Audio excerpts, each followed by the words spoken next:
In Snowflake, when we are trying to connect our Snowflake with multiple platforms, such as if we are trying to connect our Snowflake with Azure, if we are trying to connect our Snowflake with AWS, if we are trying to connect our Snowflake with GCP. So what is the necessity that we are connecting with all these cloud platforms?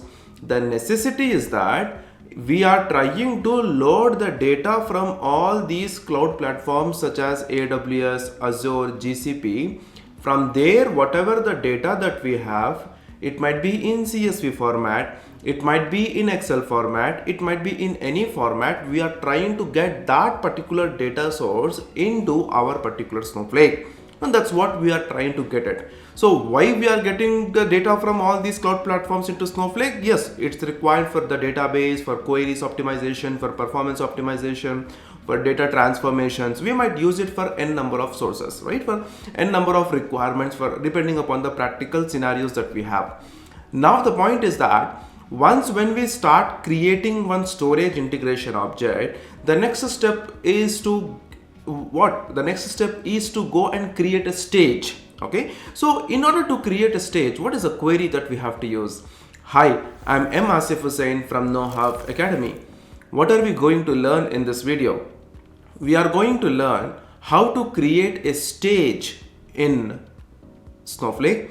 So we are even going to learn how to create a stage and test the connection between Azure and Snowflake. So by the end of this video, you could able to get an idea of how a role can be created, how a stage can be created, how we have to test the connection in Snowflake. So watch till the end. My dear viewers, here, the first thing that we have to understand is that in order to go and create a stage, first we need to have a storage integration object.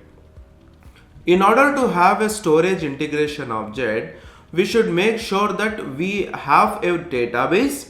So under that database, by giving what is our type of stage that we would like to consider and who is our storage provider. So for example, if I am trying to connect my Microsoft Azure to Snowflake, then Azure is my storage provider.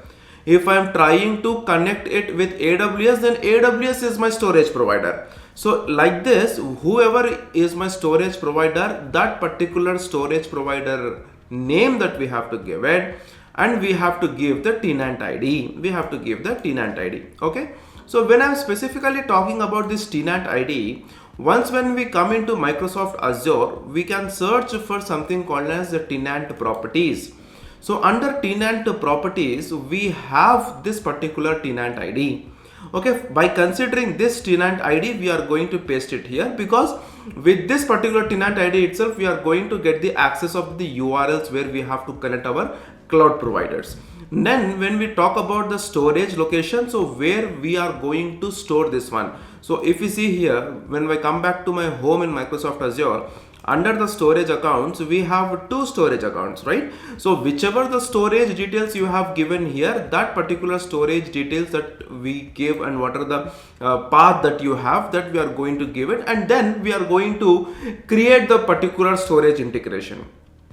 So once when we create the storage integration, then we are going to create the file format. But in between the process of creating a stage file format and after we create a storage integration object, the very important thing that we have to understand is we have to go and create one particular identity access management. Under we go with IAM, we have to go and create a role. So for this, what we are going to do, once when I come into my storage account, and under the storage account, we have this one, access control.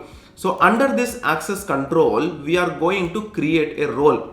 Okay, as I have the role assignment. So once when we click on this role assignment, we have to give the details, we have to add the members, and the role will be created. Okay, so that's what we have learned, and that's what we have to do when we are done with our storage integration. Now let's understand Why the storage?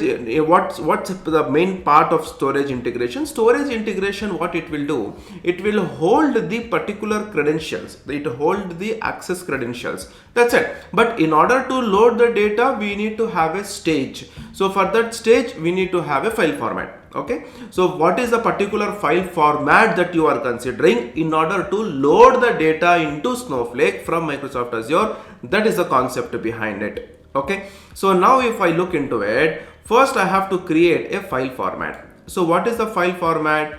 I am creating the very basic syntax of how we go and create a table, as how we go and create a storage integration object. In the same way, we are going to create a file format object, as simple as such. So what I am doing here, I am creating. So we need to write this word create or replace. We might replace it, we might not replace it. It is our own cost. Okay. So, but whatever we are creating, we have to add that word or replace for sure. So now I am creating a file format. So this particular file format, from where are we getting this one? Okay, so that we have to specify. If we see under this, under demo database, under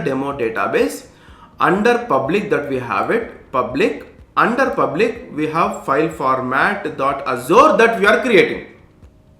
Under public, we do not have any objects, but what we are doing, we are creating a file format with the name Azure. Okay, so what is the type of it? That is Excel file I have under that one. I am considering Excel. If you have something called as CSV, you can include CSV. It is up to you. Whichever you have, it is up to you.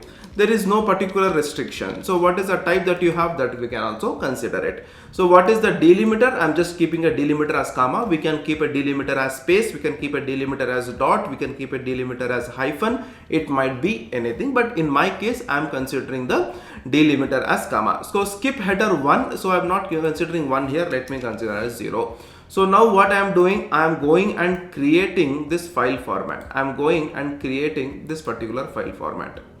So we can see that file format Azure is successfully created. So let's go and verify whether we have it here or not. So I'm just refreshing it one. So under demo database, under the public, I have my file format which I have created just now by the name file format underscore Azure, that I have created it right away.